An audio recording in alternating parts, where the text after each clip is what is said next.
I can't believe they're making us wait a whole week for the best part. No spoilers, but I'm sure some of you have already guessed what's coming even if you haven't read the light novel. Ah! Anyway, to curb my expectations, let's talk a little bit more about the philosophy of eating according to Nishio Ishin. The now official translation of this arc is Shinobu Mustard, and as mentioned before, Nishio Ishin spends a lot of time in the dialogue of the story exploring eating and extrapolating that as a metaphor for all sorts of things. In this episode, Deathtopia gives us a wonderful saying, that to eat is to love. She goes on to lecture us about how careless consumption can lead to karmic retribution. It sounds a bit extreme, but it's not entirely a new concept to the series. In fact, as mentioned in my previous video, this has been demonstrated with Hanekawa's Neko Monogatari arc. Eating simply to live, that is behaving in the proper way without true conviction, can lead to disastrous consequences. It made her into a hollow person who even frightened those around her. For example, when she scolded her father for slapping her, it was simply because that was not the appropriate action of a father towards a daughter. She did not express genuine anger, frustration, or fear towards him. And that, according to Oshino, is what made her so difficult to bear.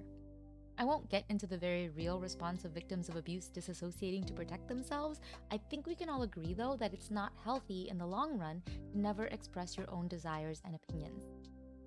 Like how Hanekawa indiscriminately ate whatever was available without bothering to assess its taste or other qualities, Deathtopia, in finally breaking her fast, claims to have simply bit into the first available meal option to her. Without expressing true gratitude for the meal, she did not properly value it, and it poisoned her. The toxicity of the high school girl she bit into is also a result of the same sort of thing.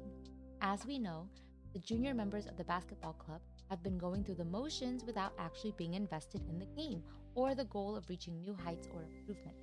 And that has poisoned them with resentment, leading to this chain of events. The food poisoning metaphor is really well done here, and I'm always happy to see that Nishio Ishin carries things all the way when he gets into these metaphors. Shaft also goes out of its way to give us the appropriate visuals.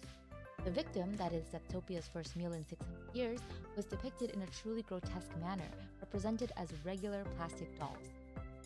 Aside from the uneasiness the image of such dolls conjure, that they are plastic emphasizes the lack of any nutritional value.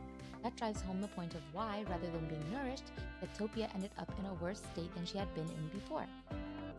So that was another great episode with plenty of food for thought. Pun very much intended. I wanted to talk a little bit about DNA, blood ties, and family relationships, but maybe that's something to save for next time. Let me know what you're looking forward to most next week, and which Monogatari story you'd like to see adapted next by Craft.